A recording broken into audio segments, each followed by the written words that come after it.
I'm working on my backlog of unreported play from about the last 6 months. And this is one of them, done more or less out of order. Um, this one goes back to August and September, roughly, of 2022. And it was a session at Spielenshus, so gathering together to play.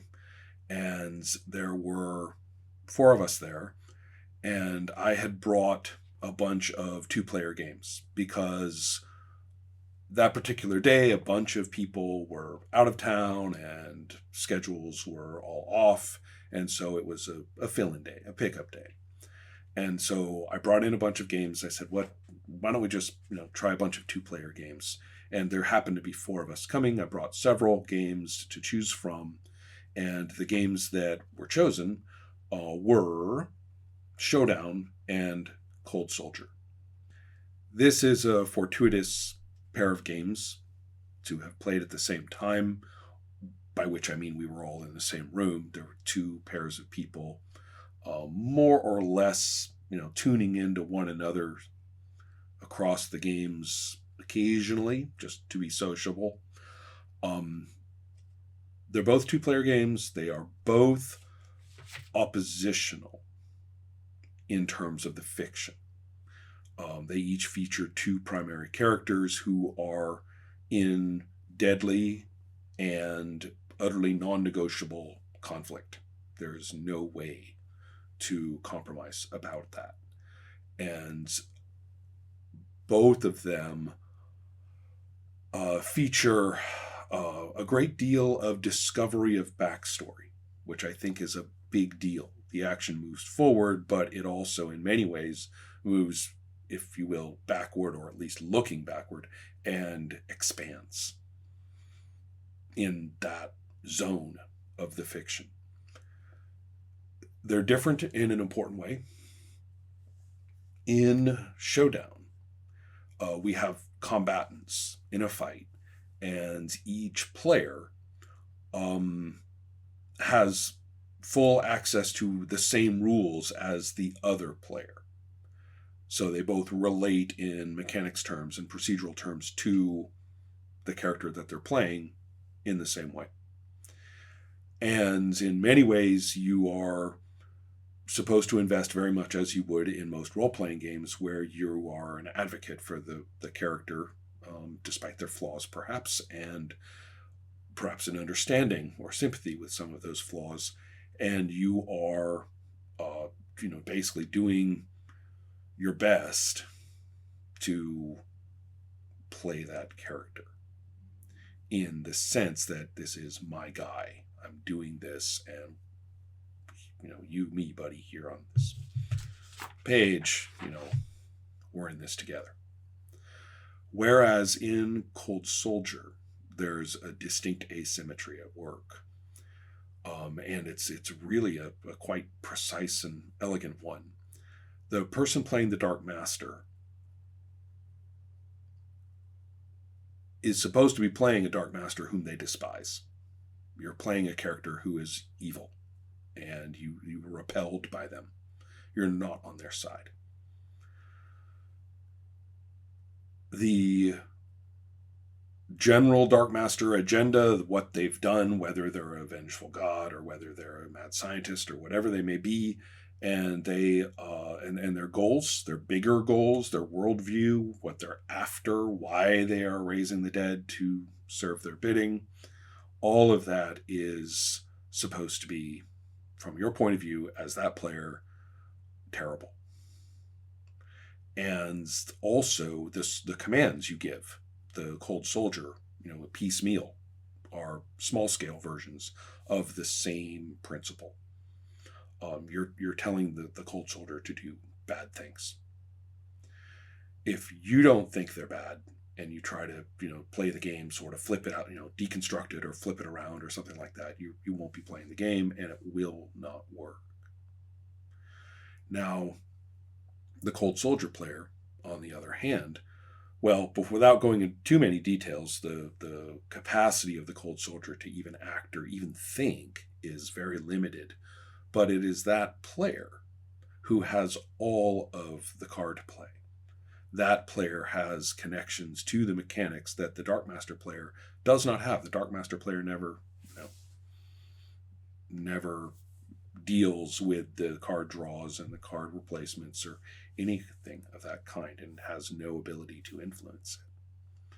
So they relate to the rules in a different way from one another. Whereas in Showdown, they relate to the rules in the same way. Last thing, which may be very difficult to believe given everything I've just said, is that neither game can be played as a card/dice win strategy game. If you were to eliminate the fiction and just try to play them against each other, it falls apart. There's nothing to do. There's nothing to go by, and there's nothing to you don't strategize well, or in many cases, you fall into what game theorists call the axiom of choice, which is that if you cannot find like the one thing that you hit, no, this is my strategy, I'm going to hit this strategy, I'm going to play it this way, and then I'll see, if that was the best way by winning. That's called the axiom of determinacy, and it doesn't apply to these games. Instead, you fall into what's called the axiom of choice, which is a whole different principle. Okay, well, all that cool stuff from the numeracy class aside, we have a situation here with two pairs of people playing, and I was in one of the games, and I paid some attention to what was going on in Cold Soldier, but not very much. I can't tell you very much about what happened in that story. I looked over there, and the two of them, Max and Nathan, were, deeply involved in whatever terrible thing was happening, right then, and what the Cold Soldier was remembering, and all those things are going on. So I'm knowing that's occurring, but I was focusing mainly on the Showdown game, which I was playing with Odin. And here, we made up characters for it, made up sort of our setting stuff, and then we made up the characters for it, and it was quite well, we're flying giant colorful robots at each other that our characters are sitting in and battling each other in, and it's pretty much good old robo techno anime, which is a fine thing. So here we are, playing this game. What I have here in my notes is this little sequence which I kept, where I have the duel and the flashbacks, because they're played alternately. Let me tell you a little bit about Showdown before I tell you this. Okay, Showdown is played in these sectional moments, and they proceed in this fight. And this is the last fight these characters are ever going to have, and one of them, by default, isn't going to walk away. It is the ending. This shall be our final battle, and it's not a throwaway. So you play through the sections of that fight until one of them is defeated and very likely dead. So at the same time, or rather interspersed with those moments of the duel from its beginning to its conclusion, are a series of flashbacks, also played in sections as different flashbacks, and alternating, or rather integrated with, the fight. You learn about it in the same play as resolving that fight. So the first flashback is about when they first met. The last flashback, which is correlated, coincidental, occurs at the same time as the final duel scene, is always about just before this fight begins. So as we learn how the fight goes and how it concludes, we also learn how they met and how they came to this point of entering into this final battle. So that's basically the structure of Showdown. But the way we talk and the way the rules and the various cards and dice work as you go along have a way of flipping who says what around, so that nobody gets to sort of be the master of, the flashbacks, and nobody gets to be sort of the master of how the duel goes. Um, and what you end up with is quite a powerful composite of input. Now, a couple of other things that are kind of critical to the game I'll go into to conclude. Before that, you can look at my little scanned list that I've included, my crappy scribbles. I've got B, which is weird. I think I was for battle, and I should have used D for duel if I was using the game terms. So if I were like retranscribing this, I would say duel. Well, anyway, those go as follows. We have established that we are fighting at this moon base, so we're fighting, basically in space, or in the near the near space of the moon. And then the first flashback occurs 5 years ago. So, 5 years ago. And then the base, in the present battle, the base gets destroyed. The next flashback is about the awards ceremony that both of our characters were in. The 5 years ago flashback was very much about, together in this new and bright and wonderful military. So the second flashback, after we learn in the fight about the destruction of the base, is the awards ceremony that they both attended. The battle continued, away from the devastation of the moon. And then the final flashback had to do with the outbreak of the Civil War, and the split in the military. And one of the characters during the fight had basically been seeking to get to their personal satellite, and is ambushed by the other, and the final battle, proceeded, or the final phase of that battle proceeded to its grim end. So, how does this basically work? I mean, it's a good idea to look at the sheets and say, how are these sheets built? And here we have my character, who is Omiko. That's O is the surname. Miko is short for Mariko, the personal name. And then we have Yon, Y-O-N, played by Odin. And it's required. You can see the sheets for yourself, but I'll explain. All the characters have a primary weapon, something that is thought of as a signature weapon, whether it's a special punch or, fighting style or whatever it may be. And my character had lasers from the knuckles, and Odin was quite clear. And this was a Mark II arc suit with null tubes. Cool.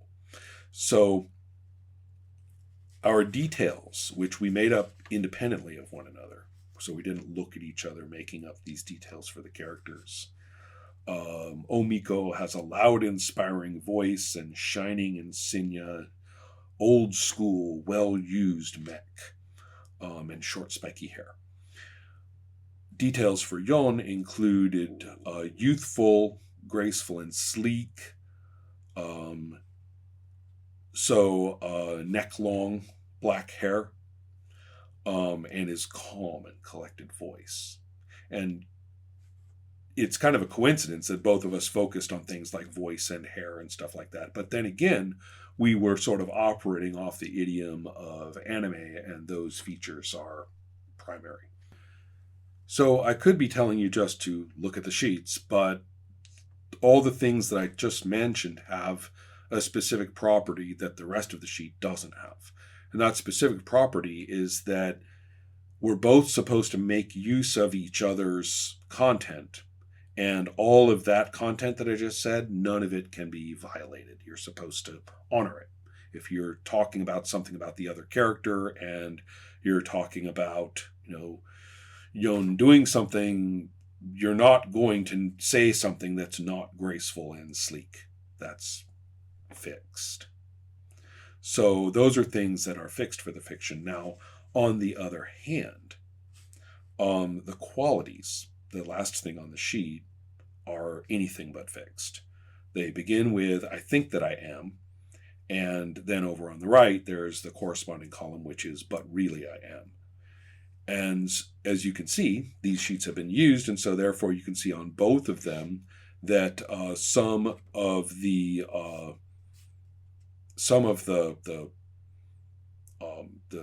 "I think that I am" have been crossed out and replaced with "but really I am." So during the course of play, defending the truth, "I think that I am defending the truth" was on my sheet, and during play it got crossed out and replaced with, and you can see in Odin's handwriting, "cover up my failures." So it just so happens that each of us have 2 of our 4 qualities crossed out and replaced, which is kind of an indicator of how much back and forth was going on. If play goes in such a way that one character is basically driven down, which is not a given, but it could happen, then you would see their qualities generally being changed and the other not. Driven down in that particular mechanic, which doesn't mean the same as beaten in the fight. The interplay among those 2 phenomena have to do with these 2 things called the upper hand and the flash of insight, which are, we have, indicators of these, which are our little cards here. Oh, I'm going to shuffle through the cards and see if I can find them. They're somewhere in here. Here we go. Right. There's the upper hand, and the flash of insight is a lot like it, except that it's a blue lightning bolt. There it is. Okay. So what's happening with these is that at any given time during play, one character has the flash of insight, and the other character has the upper hand, or one person may have both at certain times. So those switch about based on results and certain decisions pretty regularly. I mean, they don't have to switch to the other person, but they move a lot through the course of most play. So going into the new set of fight and flashback, the person who sets up the circumstances of the fight and the person who sets up the circumstances of the next flashback correspond to who has those. So if you have both, well, you can't at the beginning of a turn. So one person's going to do one and one is going to do the other. In the middle, there's a dice roll which will in fact switch those.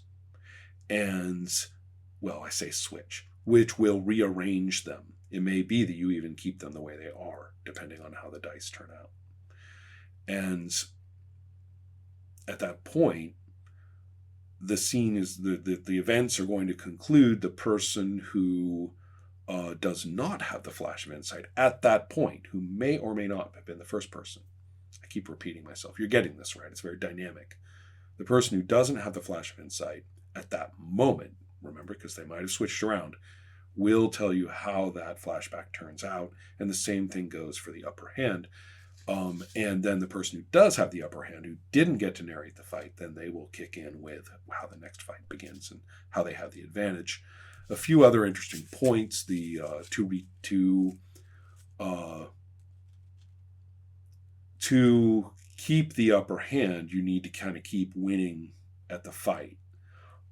And so it is possible to really concentrate on being, I want to win the fight. That's where I'm after, what I'm after. And you can operate toward that. The dice may be fickle, of course, on you. And the same thing could be applied to the flash of insight. But again, I really wouldn't rely on, okay, I'm gonna control the flash of insight. That's my strategy. It's like, good luck. So the point here is that the interplay of who sets up the next flashback, what's going on in it, who sets up the next round of the fight and what's going on in it, this interesting business about the mechanics of the upper hand, which do give you some advantages, all proceed through that switch in the middle, and the narration going to the person who doesn't have the card for the outcomes for each respective part.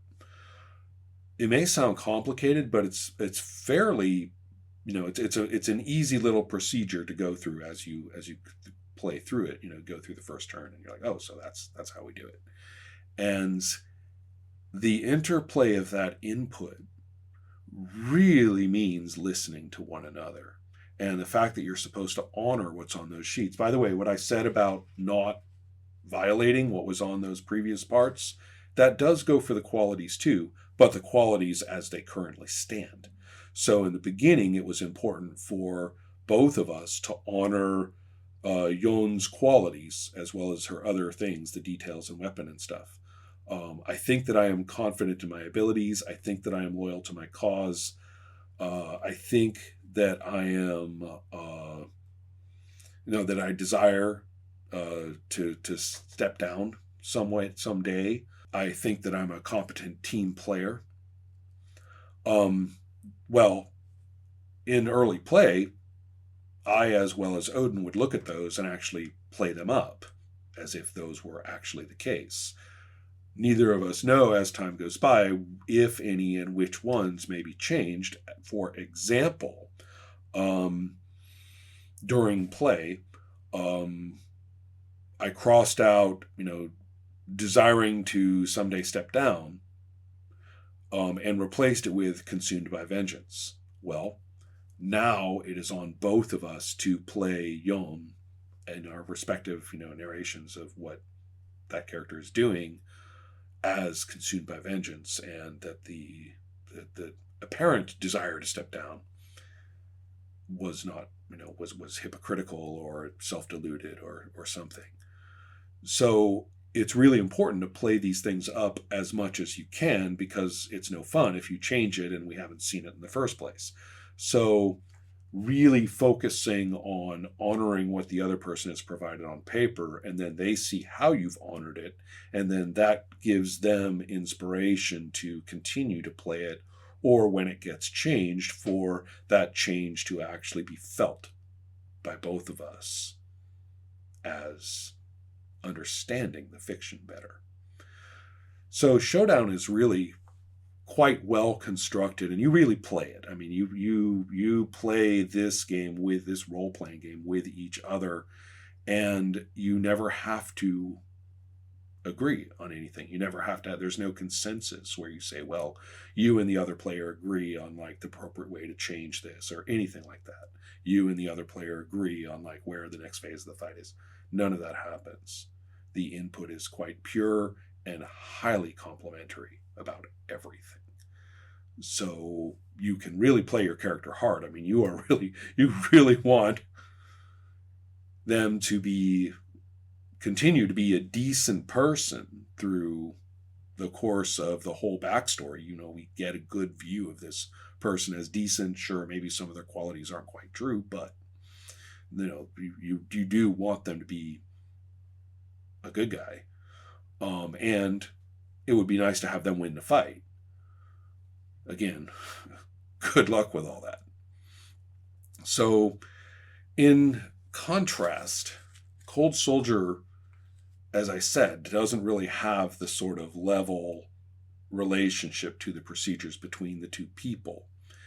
And although I don't know quite what happened in that particular Cold Soldier game, I kind of tuned in and saw them enjoying themselves, or the back and forth was very much playing Cold Soldier, and so I was busy, Omiko was busy, shooting knuckle lasers.